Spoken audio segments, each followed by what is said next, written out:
cheesy pull-apart garlic bread. 1 cup of warm water, half of a tablespoon of yeast. I have a fast rise yeast. I'm gonna use about a half of a tablespoon of sugar. We're gonna let this sit for 5 to 10 minutes. Once your yeast is activated, I have 1 tablespoon of melted butter.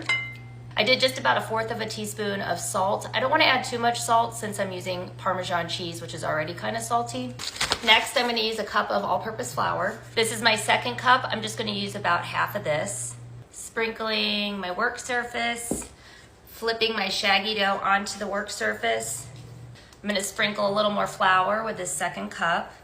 I'm gonna knead this for about 5 to 8 minutes, and I will use the rest of the flour as I need it. I'll let you know exactly how much flour I use. And I have quite a few videos on my page of this whole process, so if you need some extra tips, just refer to those.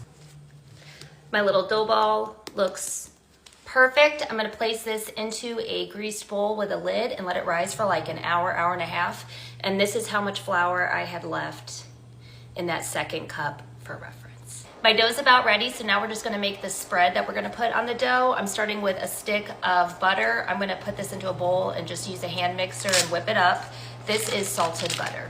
To this whipped butter, I'm just gonna add a couple of cloves of garlic. If you have an Italian seasoning blend, just use that. I don't have one, so I'm just doing a little oregano, thyme, parsley, basil, and a little cracked black pepper.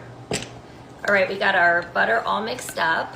Our dough doubled in size, so I just flipped it onto this mat. I love this mat because it has measurements all around it. So if you're making cinnamon rolls or something like this, it's really easy to gauge like the right size because of the little measurements, if that makes sense. So I'm gonna roll this out into a square. Now that my dough is shaped into a square, I'm just going to put the butter spread all over the top. I have some Parmesan cheese. I'm just gonna grate a little bit of that on top as well. A little bit of mozzarella cheese. You can grate your mozzarella cheese. I'm just gonna use the bag today. I saw a similar recipe on Pinterest or somewhere. I just cannot remember where I saw it. And if you know the creator, I would love to tag them, but I just cannot remember for the life of me where I saw somebody making something like this. Following the measurements along the mat, I'm just going to cut 2 strips this way and 3 this way. And I'm just using a pizza cutter. I'm just taking each section, folding it up, and placing it seam side down into my pan. And I'm gonna continue doing that with all these little squares. I'm making spaghetti for dinner tonight, so I thought this would be really good alongside it.